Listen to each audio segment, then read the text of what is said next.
Hey, does your Ornn look like this? Do you want your Ornn to look like this big guy that's really tanky? Worry not, I have the solution for you. Alright, so basically what I'm gonna do through this video, I'm gonna give you a guide on tanks, Ornn, pretty much everything that has to do with this season. And I'm gonna start with runes, and then I'm gonna dive into items and Ornn specific things. Big, ultimate, mega guide, everything. First things first. Runes for Ornn, you have two choices. So you're either gonna go resolve primary and mana flow and sorcery secondary. The reasoning being is that Ornn struggles a lot with mana. He has really high mana consumptions and most tank items do not have ability haste. So how you fix that is you go Transcendence and you go ability haste here. So even if you end up building items that don't have ability haste, you are fine with the runes. So you don't have to stay at like 0. You still have CDR. And one big change that happened this season was Demolish was changed to be a 3-hit passive, and they lowered the HP ratio on it, but they also lowered the seconds of how long it takes for Demolish to come back up. This would be a good change for champions like any split pusher that really just pushes in waves and hits the tower. But most tanks are too weak to do that, because when you pick a tank, you're most likely blind picked and counter picked. And I already was going Font of Life before the changes that they made to Demolish, but after they changed it, you're even more incentivized to run Font of Life. And what this does is basically anytime you impair the enemy, you heal. So on Ornn, that would be your Q slow, your E knockup, your W brittle, your ult. They will all heal you. This rune can actually heal more than Second Wind. So in the laning phase, it's just another second wind. So instead of you having a rune that does nothing, because you can never touch the enemy tower, you have extra healing so you can survive and scale. And as for the runes here, conditioning, bone plating, second wind, most of the time you're going to be running second wind or bone plating. I do not like conditioning as a rune in general. And on most tanks, second wind is a percentage heal that will always be good, because a lot of tanks are going to have high HP pools. So they're always going to have a shit ton of sustain from this item. So champions like Sion, Ornn, Mundo, they're always going to be running second wind. But if you're fighting a champion like Renekton or Tryndamere or Trundle or Jax, champions that typically have no poking tools and they can only fight melee, bone plating is also a good option. I would typically stay away from conditioning unless you're fighting like the most resident sleeper matchup of all time. But even in that scenario, second wind still scales because it's a percentage healing that when you're in combat, it's going to be active all the time. It is typically a better stat just because there are better health items, better health components, and armor and magic resist you don't need as much, depending on the enemy team comp of course, but second wind will normally be the best rune for tanks. And as for the tree here, Revitalize, never really gonna take. Unflinching is very neat in some matchups so you can survive, but Overgrowth will always just give you a shit ton of health, which is just like, it's conditioning, but it's health instead of armor MR, which is a lot better because health is just a better stat. So normally you're gonna go Overgrowth in pretty much every matchup. You can go Unflinching if you really struggle and you would like extra armor MR early, but typically you're not gonna go. As for the sorcery runes, one big mistake I see people do a lot is they always default to cookies and boots, and I used to run this rune a lot. I used to, but the main reasoning was cookies were really OP and they used to give a shit ton of health and mana. Then they got changed to just give you a fuck ton of health. But then they got nerfed because they were abused in pro play. People used to hold 3 cookies and they were really broken. I agree. They were really broken. Nobody would die in lane. But then they got nerfed and they were still abused. And then they got nerfed again. And then they got nerfed again. So people, like, I could see an option where you go the biscuits, but I just don't see a reason for it now. Just because the cookies don't even heal that much. Like, even if you use 3 of them when you're really low, maximum healing you're going to get is like 200, 300. If you use all 3 of them when you're really low, they're probably not going to go off enough for you to survive. They're probably just going to kill you. Like, I don't like the cookies. Magical Footer is really good, but you run into so many mana issues. And one thing that also people do is they go Inspiration, they run into mana problems, and to fix those mana problems that they have on the wave, they build Sunfire and Hollow Radiance, which I'm going to get into later, but there's a much better way to do this. So if you go Mana Flow, you fix your mana problems, you can go Ability Haste or you can go Scorch. Usually Transcendence is safer because like you don't really need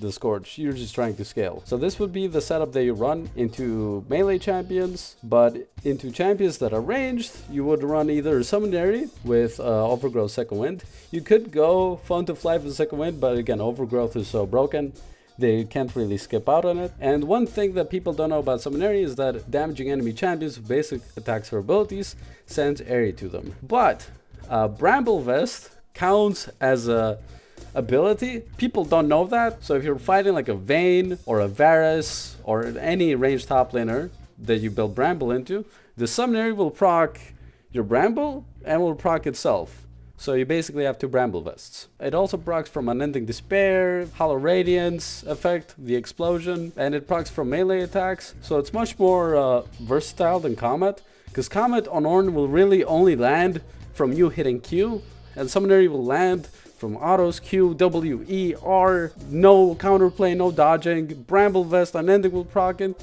It just is useful all the time, consistent, and it will never be like a bad idea. Like, I've never had a situation where I went summon area and I'm like, damn, I wish I went Comet. Like, yeah, sure, you can make again, you can make the case for Comet and Adaptive Force and putting points in the queue, but if you're fighting a human laner that has good mobility and he won't just like walk up to your queue permanently, summon area will you just press W on them and they get poked. Another rune you can take would be Phase Rush. If you're fighting like a melee matchup that's really annoying to fight, like a Darius or Olaf, you could also do this into other melee matchups, but I probably wouldn't do it. Grasp is probably fine, but you can try. Phase Rush is something you can run. The tiny runes here, the reasoning why we go health scaling now is because you get XP so much faster, you reach your levels much faster, and you also get 200 health if you reach max level, and it's now 180. So you get like an extra 40 HP here, and you can go attack speed. I mean, honestly, this is preference for me. I got used to the Ornn's auto attacks without attack speed. Like, it does feel really nice, and especially into melee matchups where you really want to be auto attacking, like let's say Gangplank barrels where you want to beat them on the timer, you could go that. Sure, that's fine, but for me, I think objectively tank items do not have ability haste, so getting ability haste here and here for free and just sacrificing your attack speed, which you're not really going to use later on in the game, you're just going to be spellcasting, is probably the better idea. So there are other runes as well for Ornn, like Ornn Jungle. You can go runes like this, and for Ornn Support you would go runes, well, I mean, they're basically the same as top lane, but the thing with Jungle is you can get away with taking Inspiration because you have no mana problems. But if you are playing support, you also don't have mana problems because of the support item that gives you mana regen. So you can always go Inspiration, you could go Biscuits, Approach Velocity, you could go Magical Footwear with Cookies. I mean, it's up to you, it's up to the matchup. You could also do this. But mainly when you're playing support, you're playing for the early game, you're not really going to scale because you don't get any XP, but it does work. You can go something like this, you can go Unflinching. Just anything that helps you and your AD carry one lane. Alright, I'll get into the items. Now, the reasoning why mana flow becomes so much better is because it allows you to skip one of the worst items in this fucking game that I see people build all the time, especially on Ornn, but it's on other tanks as well. It's like I discussed this with other tank players, and everyone's just come to the same conclusion that yeah, this item is pretty dog shit. And the item that we're talking about is Sunfire fucking Aegis. So Sunfire, the problem with it, and I saw a freak made a video on it, and he said Sunfire is a perfectly okay item. It gives you some wave clear, it gives you some armor, and it gives you some health. It's a perfectly fine item. Well, here's the fucking problem. It does not give you wave clear. It just doesn't. Hollow Radiance gives you wave clear. It one-shots the fucking wave, and it has better stats.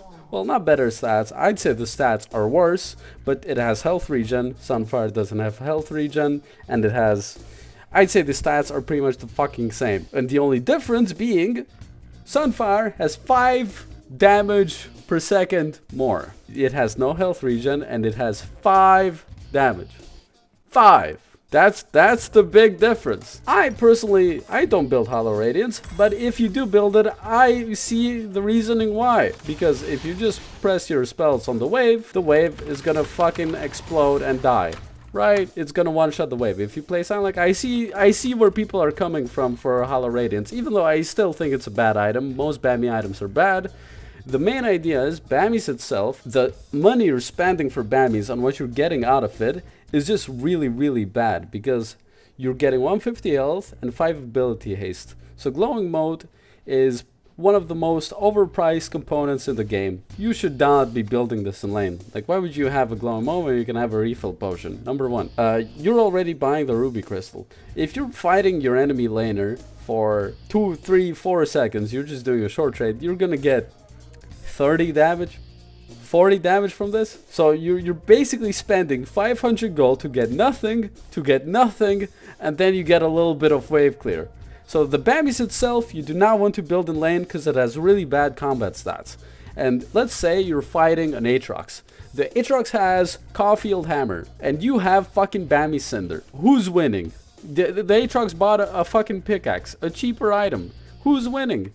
Obviously, it's gonna be the Aatrox. But let's say you if you just bought a chain vest. Does that improve your odds of winning? Yes. A Bramble, does that improve your odds of winning? Yes, that's how laning works. You got to match the enemy's component with your component, and you kind of have to stat check them and outplay them. But having a better item will make you have an easier lane. You having an easier lane will make you scale better. The main thing tanks want to do is scale and team fight. What does Sunfire do? Does it scale? It has 1% HP scaling. Not really. Does it help you wave clear? Very slowly. So it doesn't serve a purpose. The item doesn't serve a purpose. It doesn't wave clear. It doesn't have enough stats.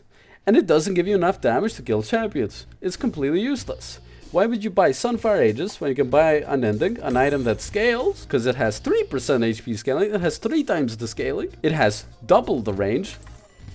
Triple, quadruple the range. It can reach most champions in a team fight, and it heals you for 50% of the damage dealt. It's legit. It's the same item with better stats, and it doesn't give wave clear. But most tanks do not need wave clear. Sion presses Q, the wave is gone. Ornn presses QWE, the wave is gone. What is the reasoning for the wave being so squishy? Well, Riot changed the wave so that they have way less health. So Ornn can just do this and auto attack 1 minion and the wave's gone. The only problem that would come from this, from you not having Sunfire Aegis or Hollow Radiance, is mana. But that's what Mana Flow Band is for. I mean, hell, you could even go Fimbulwinter if you want, but I think Mana Flow is enough. Unless you're clearing 7 waves in a row, sure. I can see Hollow Radiance being fine, but Sunfire, in my opinion, is the worst tank item of the season. Should never be built. The next one would be Thornmail, followed by Hollow Radiance, followed by Yaksha. Alright, so a lot of people are confused on why I think Yaksha is bad, but the item is just too expensive. Tanks are typically very low econ. They want cheap items that can make them tanky against specific threats. So Randuin's is a great example. It's an anti-crit. If they have crit, you buy Randuin's, you do not die. That's it. You just don't die. You buy Kana Krookern. Gigantic shield scaling on health. You don't die versus mages. You build Force of Nature. You get 125 MR, and no mage will ever kill you or touch you, and you get movement speed, and it's 400 gold cheaper. Yaksha has 400 gold cost more for less fucking stats. The only time Yaksha would ever be good, and even on Ornn, I went it in a game where I was level 20. I was like fully decked out. I had basically the exact same build as here, except that I played at steel caps as well. My Yaksha would only give me 50 armor and 50 MR. But you have no haste. So are you really like 50 armor, 50 MR at level 20? Like, yeah, that's good. Other items can do the same shit for so much cheaper. So for me, these items, like Sunfire, you should never be building. Thornmail, Bramble is good, but the Thornmail build path is really bad. Just because the stats, you just don't want them. Again, health is a much better stat to have. And even if you are buying Thornmail with Chain Vest and a Ruby Crystal, when you upgrade it, you get 5 more armor. Is the Thornmail upgraded passive really worth 450 gold? I don't think so, man. The Bramble Vest is already the passive, and you're only getting double, triple damage on the Bramble, but it doesn't scale, man. This damage will not matter. It's the same problem as Sunfire. The scalings are too low, the damage is too little. And I understand. The Riot's perspective for this is tanks have too much damage, we have to lower the damage. That's perfectly fine. But make the items at least have stats so you can tank. You cannot tank with this shit. 150 health. You know how much health Sundered Sky gives? 400! And that's not even including the healing that you get. I mean, Unending Despair is the version of Sundered Sky for bruisers. Unending is really fucking good. But Sunfire Aegis is like I don't even know what item you can compare it to the other classes. It just, if you have Sunfire, they have Eclipse, you lose. If you have Sunfire, they have Black Cleaver, you lose. If you have Sunfire, they have Riftmaker, you lose. This item does just not match the power of other items, and it should never be built. If you have Kainic versus Riftmaker, you might win. If you have Unending Despair and Bramble versus Sundered Sky, you might win. If you have Sunfire Bramble, do you win? I don't know. Maybe. Fuck no. It just the items are just too old and power creeped, and they got shat on by nerfs that were not deserved due to perceived strength. Heartsteel as well falls into that same category. It was an item that was nerfed when it was not strong. Warmox at the time was way stronger. It got nerfed, and due to perceived strength, it got gutted, and nobody builds it anymore. I used to build all of these items. Like, I don't hate these items. I'm talking from the POV of a player who's built these items. They've been butchered, and I've just moved on to other items that are better. I'm just adapting. So I'm just saying what I've been through. But you should not be building these items. Your build path as Ornn in this season is probably going to be something like this. Like, if you're going first item and you need armor, you would always buy Unending Bramble. Or you could go Bramble with Deadman's, or you could go Bramble with Random Winds, Bramble with Frozen Heart, but never finish the actual Thornmail. So those would be your armor options. Deadman's is good versus slow resist. Frozen Heart is good versus auto attackers. Random Winds is good if you just need crit reduction and you won't get another armor item later.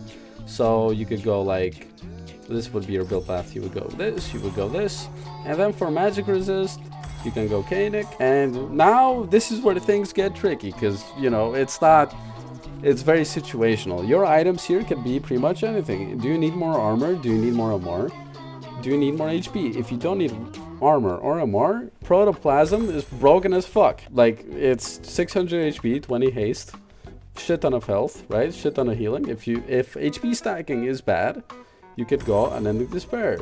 If you need magic resist, you can go for Nature, right? Like, you have a lot better answers for less gold to different threats. The thing about tanking that's so, I don't know, I guess, that people don't understand is they don't understand what's the easiest way to deal with certain threats.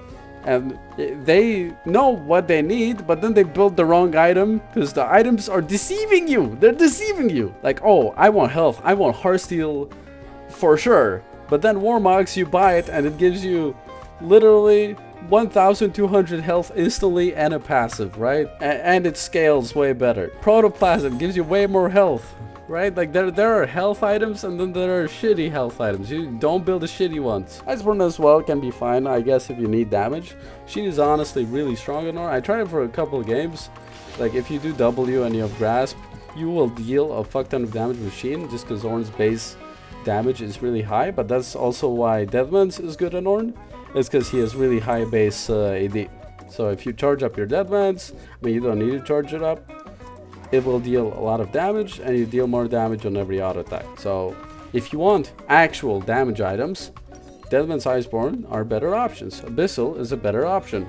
Heartsteel, Hollow Radiance, Sunfire, and Thornmail are not good options. Honestly, Titanic as well would be good. Like, somebody gave me $50 to go Titanic in a challenger game. I went it and I stomped my lane. I went Sheen Titanic and the Iceborne Gauntlet, and I completely stomped. I dealt so much damage. And these are not even tank items. They're like half bruiser, half tank items. But the point is, Sunfire does not serve a purpose. Hollow Radiance has a purpose. Heartsteel on some champions can be good. Thornmail, if you need armor and you already have Bramble and you don't have inventory slots, you can upgrade it, it's fine. If you don't need the heal cut anymore and somebody has heal cut, you can sell it completely, buy something else. Spirit Visage as well is also a very underrated tank item, because if you already have Kainic and Protoplasm and you need MR and healing, it just increases the effectiveness of all of these three items. Locket and Zeke's. The support items are also really good in my opinion. Zeke's lets you get more ult casts. Locket helps your team. Vandal Pipes helps your team DPS.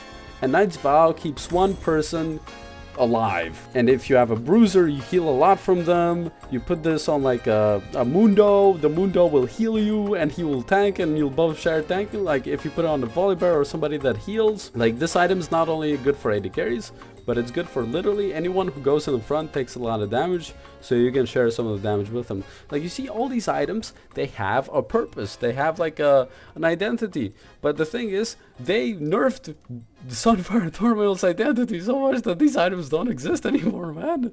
They just don't. But yeah, that would be probably just my ramblings about how the tank items work. But there's a case for most of them. But for Sunfire, I cannot really find a case for. For Thornmail Rush, like Yaksha and Thornmail can be built at like way later stages of the game, but the problem that people are doing with these items is they're building them too early when they don't need them. But the thing is, if you would want to build them later, they don't have scalings. Yaksha at least has some scalings. Yaksha, if you build it later, it's not complete dog shit. But Sunfire and Thornmail later are completely irrelevant damage-wise compared to Unending, just because the percentages are higher. It's just math. Right, like, and they're also more consistent, they have more range, they have more way of being activated, and haste is really important. Items having haste makes them a lot better because you can just cast your spells more. Haste equals DPS and you can get your ult more. So Abyssal, if you guys need damage, you get haste, it's good in those cases, right? But even in the best cases for Sunfire and Thornmail, they still feel bad. So that would be the item part. If you need wave clear, just please go Hollow Radiance Titanic. But you don't really need wave clear because Riot made the minions a lot squishier. So that would be how items work. You just kind of gotta, you know, adapt to the comp, right? But the main build will be Unending, then you get like a Canic or something if you need MR, and if you don't, you can go Protoplasm. Protoplasm is great. You could go Warmogs. Warmogs is great.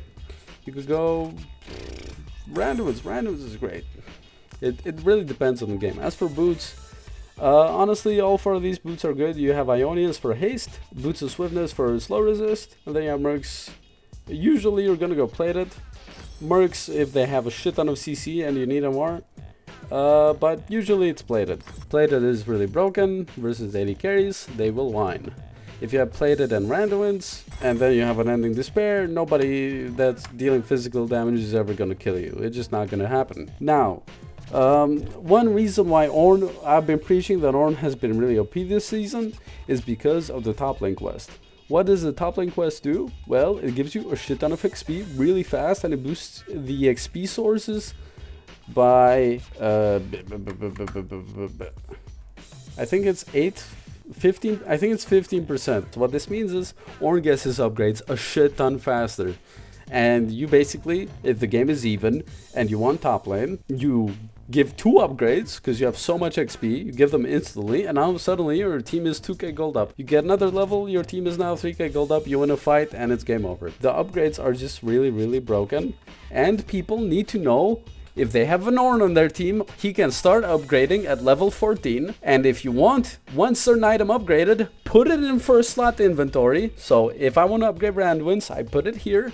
And I expect as soon as the Ornn to his level 14, he could upgrade me. So I'm going to put this item in first slot instantly. That's what a good teammate would do. Instead of me walking over to them, I start upgrading them.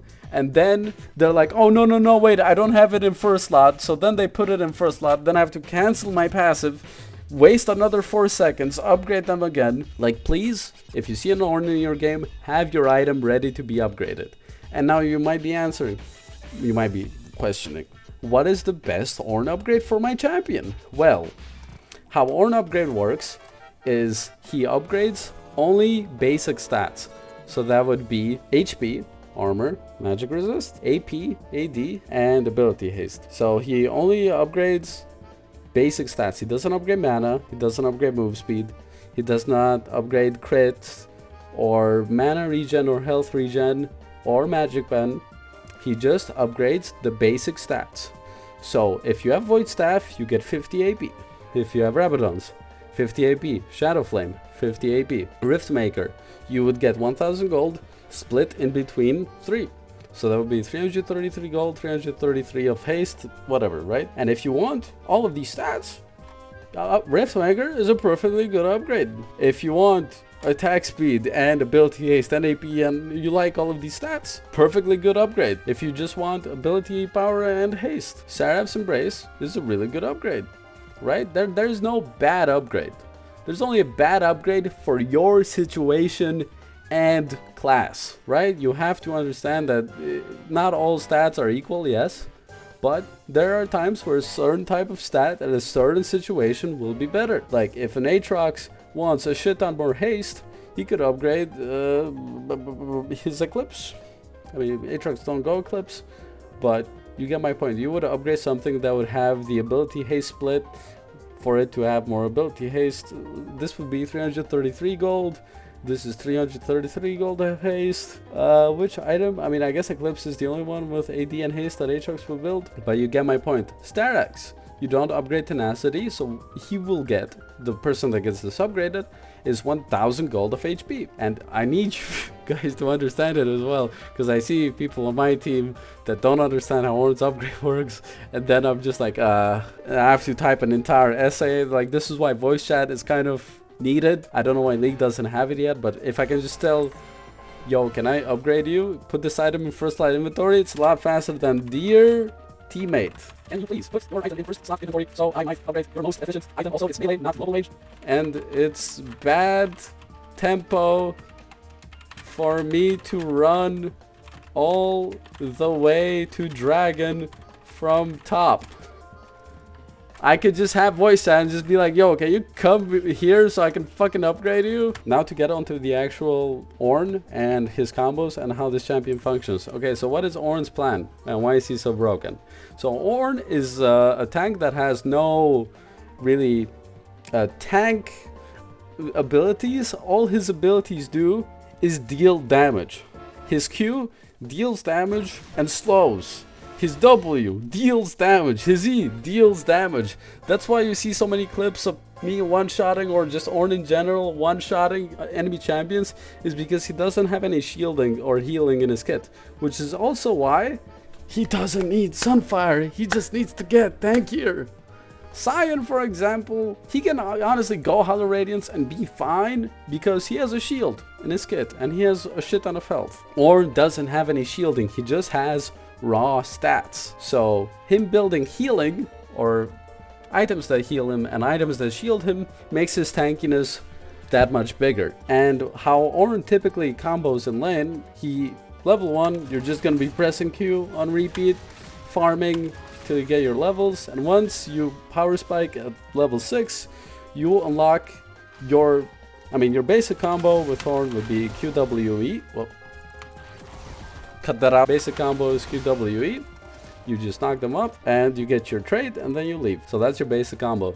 You can also do like fast combos with Ornn, so you would like Q and E if you just need to slow them and get out.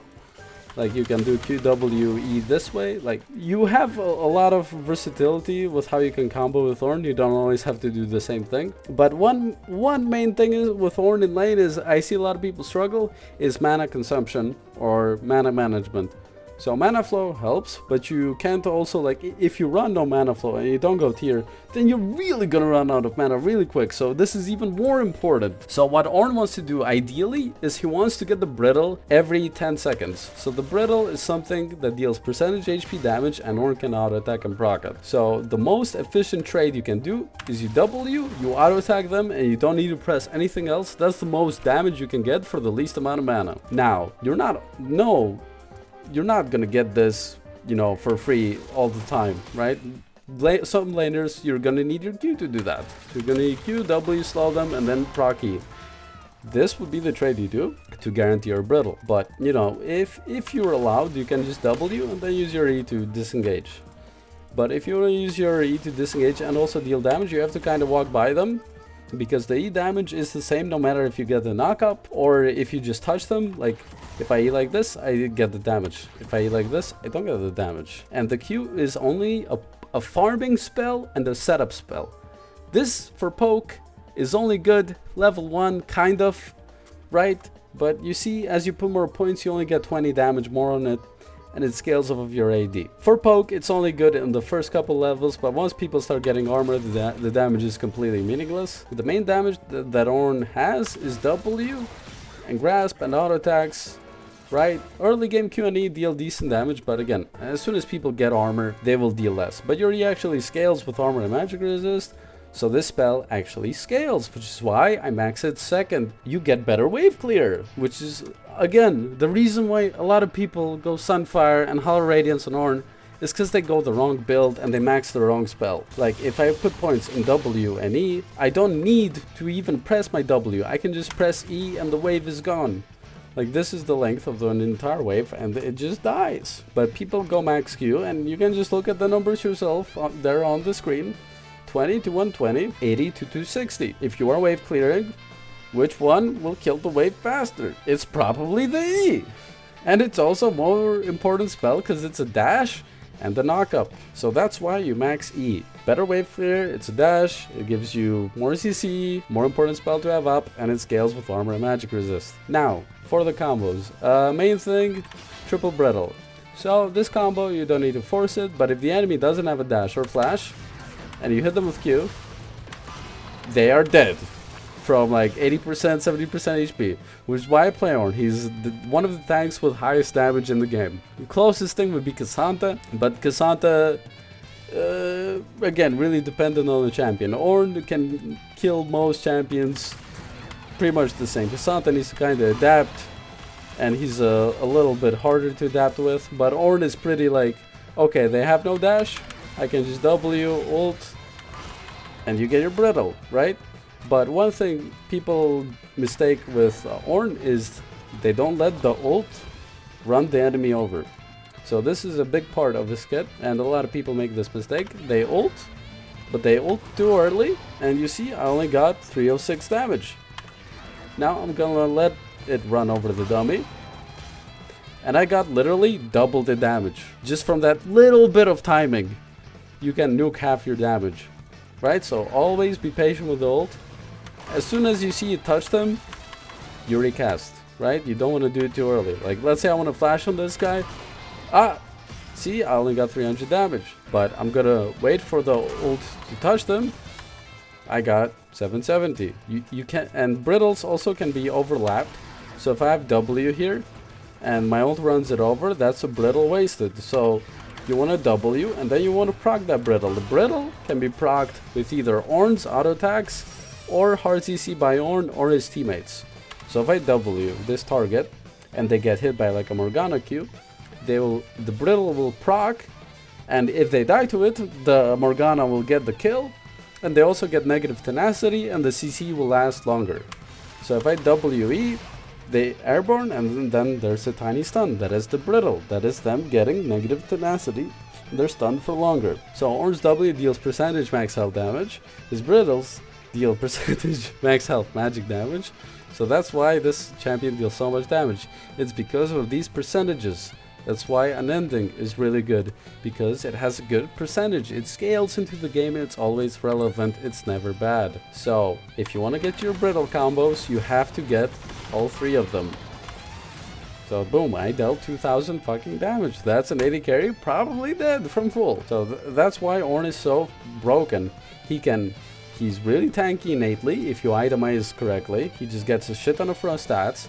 He doesn't rely on anything else like shielding or healing, but if he does have shielding or healing, he can build it. And the enemy then has to itemize after he builds it to then build heal cuts or Serpent's Fang for Kanik or whatever, right? But Ornn himself cannot really be countered because his stats are so high. He just has raw beef.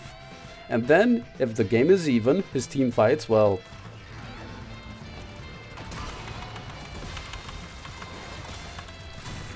that he just wins. Oh, there's an 80 carry with no flash over here. Okay, well, I fucking missed. His ult is probably one of the strongest ults in the game. It's a global, I mean not global, but very long range snipe, knock up, slow, and damage that he can catch on walls with. And, you know, if he has enough ability haste, he can really spam his ult and just keep spamming it and just win every team fight. And his upgrades make his team have more gold. And the top lane quest is also really good with Ornn. Like, everything you want out of this season with Ornn, you have it. As long as you're itemizing correctly and using your combos efficiently. People also don't know how to farm, they don't know how to combo. Like, it's not things that you get straight away as you play them, but the more you play them, the more you understand. The main thing is CSing well, using your combos efficiently, managing your mana. Like, there are a lot of things you have to do, but once you like put them all together, the champ feels really fucking strong. And he's also blind pickable into most champions. You're gonna be fine. He can't really get countered. I mean, he can get countered, but again, you can play around it. It's not like you're countered and it's the end of the world. You can do anything. You can still farm from range. You can still scale. You can still be fine. Like, he's never really that bad. But yeah, that would be it for items and runes. And for combos, you can flash your ult like this. It just so people don't expect it. It's not like you're skipping an animation or anything, and Ornn cannot really Q flash. Like, you see, the Q doesn't travel with my flash. I can't E flash either, because you see my whole... I have X's all over my, well, inventory or spells. So the only thing you can really do is flash Q, and I do ult, then I flash, then I ult again, and then I can auto E, right? But you want to get all your brittles. The E is a lot of damage, respectfully. But the Q is just a setup spell. Like, sometimes you don't even need your Q. You just need ult and E and W. Like, the Q is just a setup spell or a zoning spell. Like, if the enemy wants to like contest dragon, you can put your Q right in the middle, so they can choose where they get knocked up. You want to get knocked up here, or you want to get knocked up here. I had a game from earlier this season. Like, my entire team was really cooked, and I was playing with like scenarios. And I put the Q here, and I literally said, if the enemy team walks up here, I will knock them up. You want to guess what happened? They walked up, I knocked 4 of them up, and then they all fucking died, and we won the game because of it. Your Q is a very good zoning tool. It's not a fucking poking tool or a damage tool. It's just zoning, setup, and a little bit of slow sometimes just to catch somebody. But your main spells are... damage spells are W, E, and R. Your brittle. That's the important one. So you just always want to get the brittle. If you can get the brittle without Q and E in lane, great. But, you know, if you can't, then yeah, you use your Q, then you use your E, and then you W, then you leave.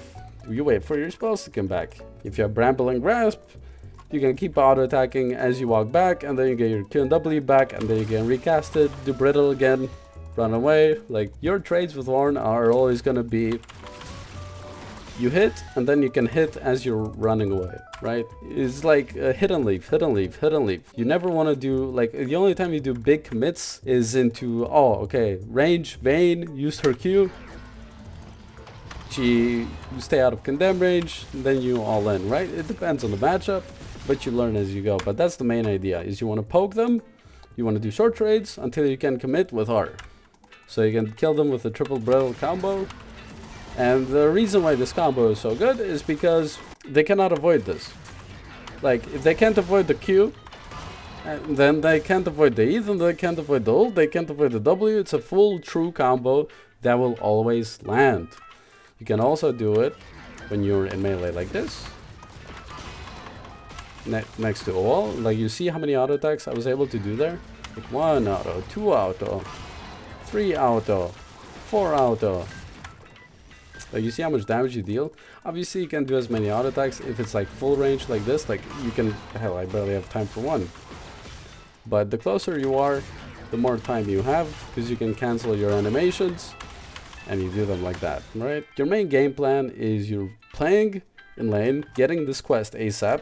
So whether it's popping the crystals, and honestly, this is another great reason why Demolish is not needed. You just press these crystals once, you get the plate, you leave. Ornn is not a champion that wants to keep hitting tower. He's not Sion. I mean, Sion can run shield bash as well, honestly. Like, these crystals here make it so you don't actually have to run Demolish.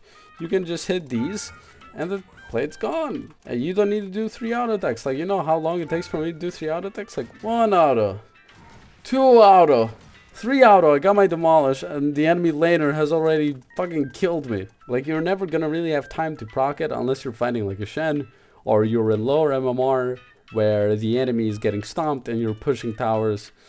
But if you have Fun to Fly for Shield Bash, it'll make you winning the lane and stopping them a lot easier because you just have more stats. And one other thing, the most broken components you're going to be building in lane is probably Bramble Vest and Wardens for armor, right? Warden's passive is broken versus auto attackers. Bramble passive broken versus, well, auto attackers and people that heal. Spectre Cowl is insane for regen, and Ornn and Sign and Cassandra have one of the highest regens in the game. So if they get this bead, it really makes them very tanky, especially versus poke lanes. I mean, it's not like you go this every game, but it's cool to know. They have really high base regens. So if you buy beat on them, they're just gonna be really, really, really tanky. Which is why I also go D-Shield and refill on Ornn. Is because, again, Ornn is a champion without sustain. But if you add sustain from items, he becomes really, really tanky. So you fix your classes or champions' weakness with the items. That's what the items are for. What your kit doesn't cover, the items can cover it. So, you know, you sort of have no weaknesses then, if you have certain items and do certain comps. That's the beauty of having good itemization. It's like, oh, I built these items, I reached this game state without really dying, and now I am immortal. Now nothing kills me, now I can just go 1v5 and they all die. That's the beauty of it, and that's why it's broken. But Spectre Cowl, really good component, builds into 2 great items.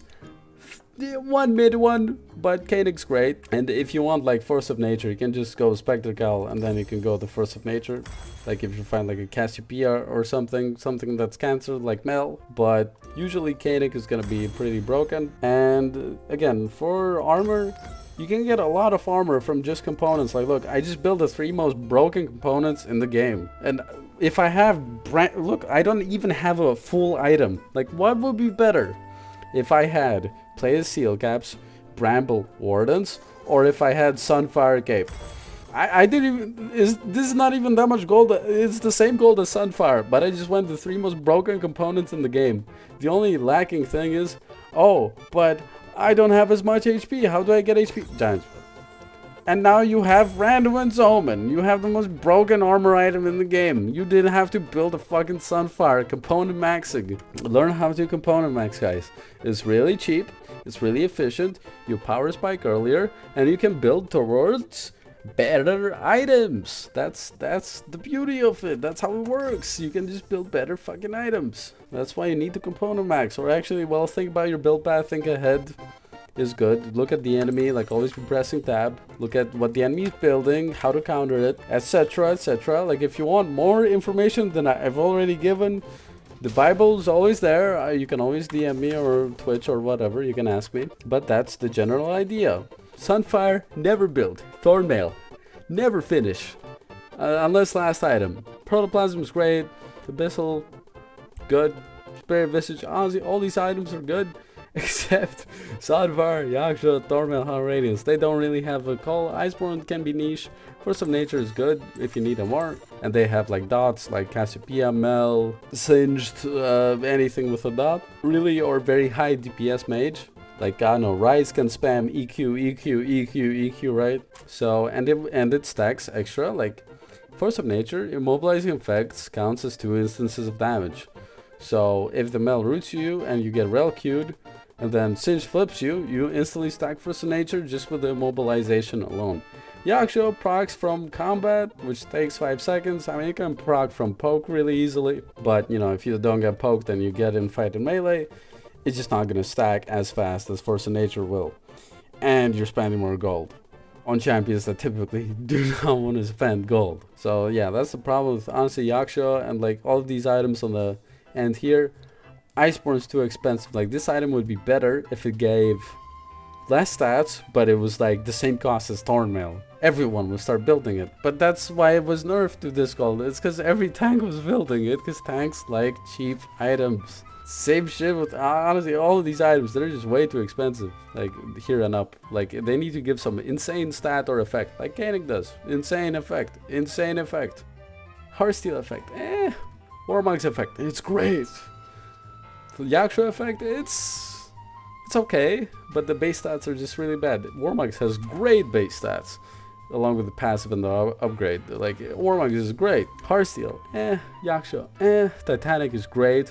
Overlord is great, but I mean they're not tank items, but you see what I mean. Like you get something out of the item.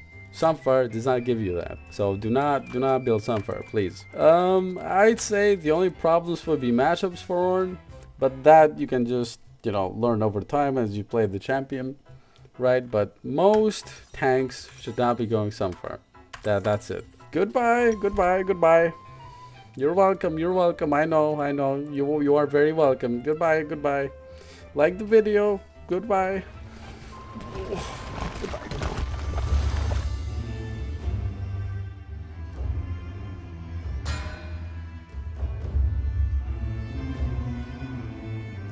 You like that? I do.